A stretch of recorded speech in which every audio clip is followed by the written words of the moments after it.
Pasca Hotma Sitompul meradang karena Raffi Ahmad dikatakan memiliki gangguan riwayat mental. Kini giliran pihak keluarga Raffi yang tidak terima. Seperti apakah pihak keluarga Raffi angkat bicara kemarin? Mungkinkah karena semua itu membuat ibunda Raffi dan neneknya jatuh sakit? Lantas seperti apa pula kerinduan dari Olga Syahputra dan juga Jessica Iskandar yang sudah tidak sabar untuk segera bertemu Raffi di Lido?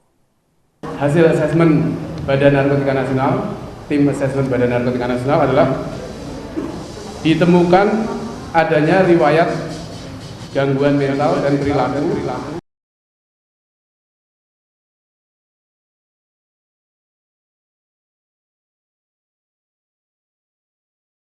Pekan ini, berita yang paling menghebohkan masih datang dari kasus Raffi Ahmad. Dan pasca Hotma Sitompul, kuasa hukum Raffi meradang karena Raffi dibawa ke Lido dan pernyataan BNN bahwa Raffi mempunyai riwayat gangguan mental. Kali ini giliran keluarga besar Raffi yang marah-marah. Diwakili oleh Mudi Pagau selaku keluarga Raffi dari pihak ayah, semua gusar karena Raffi Ahmad dianggap mengalami gangguan kejiwaan. Menurut Mudi, pihaknya tidak terima BNN menyebut Raffi mengalami gangguan jiwa. Tante Ami bukan aja marah seperti saya ini mewakili keluarga, saya ini mewakili keluarga. Apa yang saya sampaikan ini mewakili perasaan ibunya Raffi. Aduh, itu kita dengar itu sangat sakit ya, sakit dong, terutama apalagi orang tuanya ya, dibilang dia ada gangguan. Apa bisa orang yang punya gangguan jiwa, gangguan mental, dia syuting itu kan tidak mudah ya, dia harus baca skenario, dia harus improvisasi, apa bisa? Kan suatu hal yang aduh, maaf aja ya, nggak ada lah di keluarga kita yang begitu ya. Shock juga ya, kita kaget ya. Ya marah juga lah keluarga dengar begitu. Iyalah bohong lah, masa gangguan jiwa sih. Dan itu keluarnya kan baru sekarang kata-kata gangguan jiwa kan. Kenapa tidak dari pertama bilang gangguan jiwa, baru sekarang yang udah terakhir bilang gangguan jiwa? Ya sakit lah, saya tiap hari besuk ke BNN. Dia energik, dia manis, dia baik, ngomong, ketawa, bercanda, bahkan dia yang ngehibur kita. Kok bisa tiba-tiba ada kata-kata gangguan jiwa gitu loh. Siapa sih orang kalau dikungkung di dalam, siapa yang tidak yang tidak stres ya, ada rasa kesel, ada rasa apa mungkin ya kan. Seseorang yang mengatakan sakit jiwa itu kan harus ada surat dari dokter ya, resmi sakit jiwa ya, tidak bisa diucapin begitu dong, orang tidak terima dong sakit jiwa. Kan saya sampai nangis lu dengarnya, saya mendengarnya benar-benar nangis. Udah dia teraniaya kasarnya sekarang ya kan, terus dibilangin sakit jiwa. Aduh, betapa sakitnya keluarga dibilangin begitu. Coba aja rasain kalau kalian punya keluarga yang begitu, sampai nangis lu tante dibilangin sakit jiwa. Pernyataan pihak BNN berdasarkan laporan pemeriksaan medis yang menyebut Raffi Ahmad mengalami riwayat gangguan kejiwaan tentu saja mengejutkan semua orang. Tidak hanya keluarga besar Raffi, sang ibunda pun kabarnya bahkan sampai jatuh sakit mendengar anaknya dianggap mengalami gangguan mental. Nenek Raffi yang tinggal di Bandung pun dikabarkan juga masuk rumah sakit kemarin. Nangis sebetulnya dalam hati tante ya, lihat begitu ya. Cuman dia ya nggak apa-apa Wak, gitu aja. Nangis sebetulnya hati saya, nangis. Saya ingat papanya ya, karena tante dekat banget sama papanya. Pernah nitipin anaknya juga ke tante ya. Ya nggak bisa ngomong apa-apa kita saya ya. Cuma sakit aja hati tante, biarlah Tuhan yang tahu semuanya, itu aja. Tuhan tidak tidur lu, kita punya Tuhan.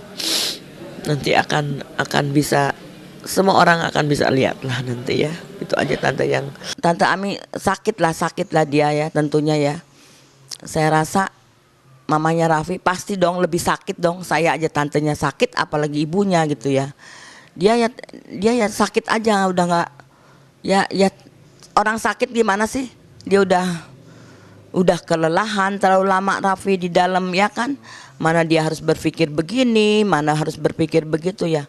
Gimana sih seorang ibu ya, dia kan tidak punya suami, ditambah dengar lagi gangguan jiwa, coba.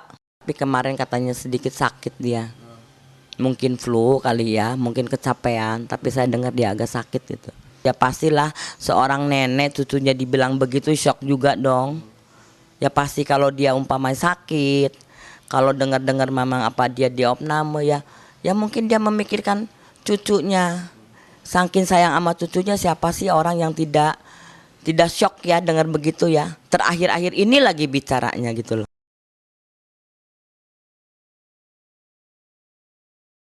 Tak hanya keluarga besar Raffi, keputusan BNN untuk mengirim Raffi Ahmad ke Lido juga pernyataan ada riwayat gangguan mental sejak awal memang sudah menjadi polemik yang tak berkesudahan. Bahkan partner Raffi di Dahsyat yakni Olga yang merupakan sahabatnya paling dekat juga mengaku selama dekat bertahun-tahun tak ada sama sekali keraguan akan mental Raffi.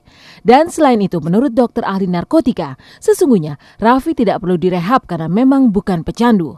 Dr. Al-Bahri juga meyakini semestinya Raffi tidak dikirim ke Lido karena memang bukan pecandu yang bisa menimbulkan gangguan sosial. Selama saya berteman sama Raffi sih nggak ada ya arah-arah Raffi ke yang namanya gangguan mental. Tapi kan saya nggak tahu. Mungkin Raffi Ahmad waktu itu dicek di dokter, di situ ada yang bilang katanya Raffi gangguan mental.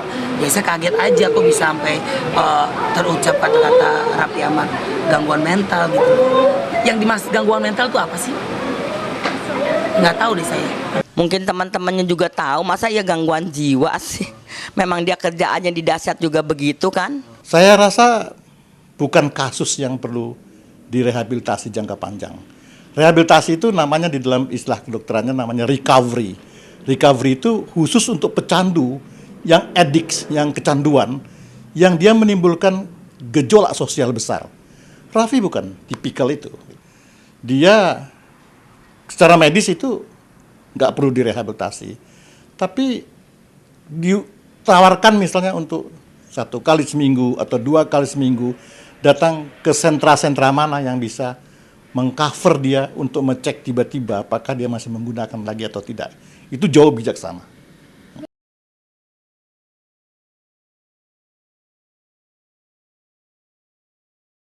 Pemindahan Raffi Ahmad di pusat rehabilitasi BNN di kawasan Lido, Sukabumi memang membuat banyak pihak terpana. Sejumlah sahabatnya juga merasa kesulitan untuk mengunjungi Raffi, tak seperti saat di Cawang, Jakarta Timur. Juga Olga dan Jessica Iskandar yang bahkan harus memendam kerinduan mendalam karena ingin bertemu Raffi.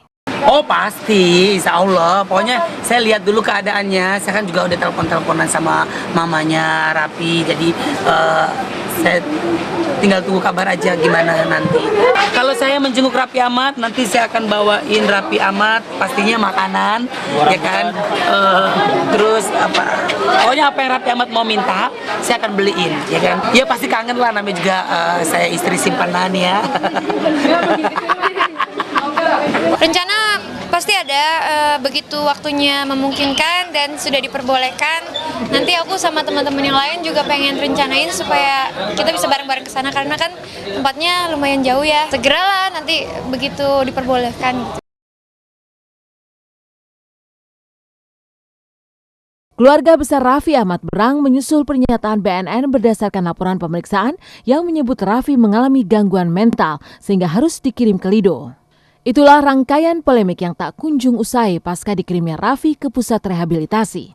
Dan polemik yang juga tak berkesudahan datang dari penahanan Andika Mahesa, ex-vokalis Kangen Band, meski kasusnya dengan Cha-Cha berujung damai dalam pernikahan. Lantas seperti apa kesedihan Cha-Cha yang tak langsung menikmati kebahagiaan sebagai pengantin baru pasca menikah? Lalu seperti apa ekspresi kerinduannya setiap kali mengunjungi sang suami di tahanan Polresta Lampung?